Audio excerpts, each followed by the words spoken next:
నమస్తే.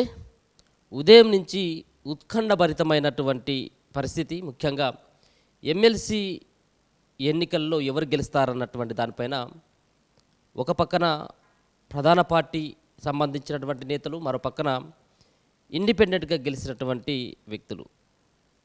సో ఎవరు గెలుస్తారన్నటువంటి ఉత్కంఠ నేపథ్యంలో రెండు ఎమ్మెల్సీ ఎన్నికల్లో విజయం సాధించినటువంటి అభ్యర్థులని ఇప్పటికే ప్రకటించడం జరిగింది. సో ముఖ్యంగా మనం ముందుగా teacher MLC Warangal, Nalgonda, Khammam teacher MLC ఎన్నికల్లో కాసేపటి క్రితమే విజయం సాధించినట్టుగా శ్రీపాల్ రెడ్డిని విజేతగా ప్రకటించడం జరిగింది. సో ముఖ్యంగా శ్రీపాల్ రెడ్డి పిఆర్టీయు అంటే రాష్ట్రంలోనే టీచర్లలో అతిపెద్ద వ్యవస్థ అయినటువంటి పిఆర్టీయు సంబంధించినటువంటి సంఘం నుంచి పోటీ చేసినటువంటి అభ్యర్థి శ్రీపాల్ రెడ్డి. సో శ్రీపాల్ రెడ్డి మరి విజయం సాధించడం జరిగింది. ముఖ్యంగా నర్సిరెడ్డి పైన, యూటీఎఫ్ అభ్యర్థి నర్సిరెడ్డి పైన మరి శ్రీపాల్ రెడ్డి విజయం సాధించినట్టుగా ఇప్పటికే ధృవీకరించడం జరిగింది. ముఖ్యంగా దీంట్లో చెప్పుకోవాల్సినటువంటి అంశం ఏంటంటే బీసీ వర్సెస్ రెడ్డిగా కొనసాగినటువంటి ఈ ఎన్నికల్లో ముఖ్యంగా హోరాహోరీ ఫైట్ బీసీలు అలాగే రెడ్డి అభ్యర్థి అయినటువంటి శ్రీపాల్ రెడ్డి మధ్యలోనే పోటీ ఉంటుందని చెప్పేసి భావించడం జరిగింది. కానీ తీరా చూస్తే బీసీలంతా చతికిల పడిపోవడం జరిగింది. దీంట్లో ప్రధానంగా ఇద్దరు అభ్యర్థులు బీసీ వాదాన్ని నమ్ముకొని బరిలోకి దిగినటువంటి పరిస్థితి. ఒకరేమో పూల రవీందర్ అయితే మరొకరేమో సుందర్ రాజ్. సో ఇద్దరు సైతం కూడా మరి బరిలోకి దిగడం జరిగింది. ఇద్దరు ఇండిపెండెంట్ అభ్యర్థులకు మాత్రమే బరిలోకి దిగడం జరిగింది. సో ఇద్దరి అభ్యర్థుల పట్ల తిన్మార్ మల్లన్న కావచ్చు, మరో పక్కన బీసీ సంఘ నాయకులు సైతం చాలా పెద్ద ఎత్తున ప్రచారం కొనసాగించడం జరిగింది. సో చావో రేవో రెడ్డిలో బీసీలో అన్నటువంటి తీరుగా జరిగినటువంటి ఈ ప్రచారం చిట్ట చివరికి మరి బీసీ వాదాన్ని కాక యూనియన్ వాదాన్ని గెలిపించినట్టుగా మనం అర్థం చేసుకోవచ్చు. సో పిఆర్టీయులో చీలికలు రావడం జరిగింది. పిఆర్టీయులో చీలికలు రావడం ద్వారా పిఆర్టీయు అభ్యర్థి అయినటువంటి శ్రీపాల్ రెడ్డి ఖచ్చితంగా ఓడిపోతాడన్నటువంటి భావనే అందరికీ కలగడం జరిగింది. కానీ చిట్ట చివరికి మాత్రం విజయం మాత్రం శ్రీపాల్ రెడ్డిని వరించడం జరిగింది.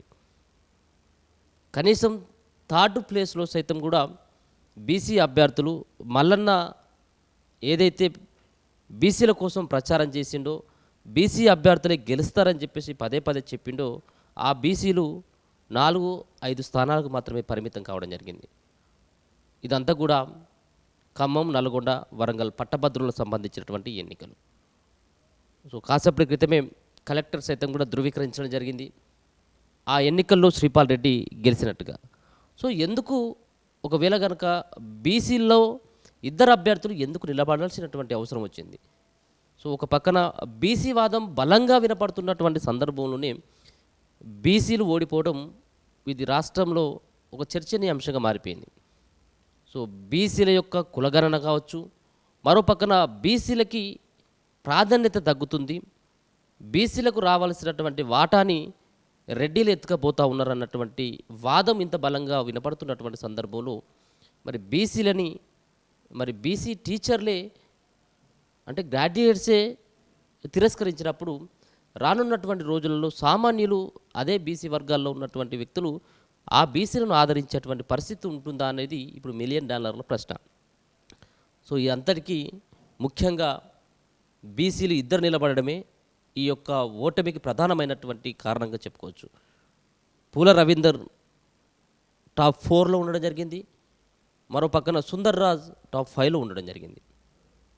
సో ఇద్దరికి సంబంధించినటువంటి ఓట్లను కలుపుకున్నప్పటికీ హర్షవర్ధన్ రెడ్డికి సంబంధించినటువంటి ఓట్లన్నీ కూడా రాకపోవడం ఇది దారుణమైనటువంటి పరిస్థితిగా చెప్పుకోవచ్చు. మరి ఇప్పుడున్నటువంటి ఈ పరిస్థితుల నేపథ్యంలో ఒక పక్కన ముగ్గురు 2 టీచర్ ఎమ్మెల్సీలు, ఒకరి గ్రాడ్యుయేట్ ఎమ్మెల్సీలు ఏ పార్టీ అభ్యర్థి అయినప్పటికీ ఎవరైనప్పటికీ కూడా బీసీలు మాత్రమే విజయం సాధిస్తారు అని చెప్పేసి పదే పదే చెప్తున్నటువంటి బీసీలు ఈ సంబంధించినటువంటి ఓటమి తర్వాత ఏం చెప్పనున్నారు? సో రాష్ట్ర రాజకీయాల్లో బీసీ వాదం అనేది ఏ విధంగా పనిచేయకపోతుంది, బీసీలను ఏ విధంగా ఏ పార్టీ రిసీవ్ చేసుకోకపోతుంది? ఇండిపెండెంట్గా ఉండి పోటీ చేయడం, ఇండిపెండెంట్గా పోటీ చేయడమే మరి బీసీలని బలహీనపరిచింది అనుకోవచ్చా?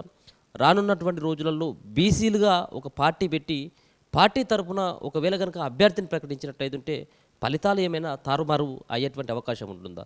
సో దీనిపైన అనేక రకాలైనటువంటి ప్రశ్నలు తలెత్తుతా ఉన్నాయి.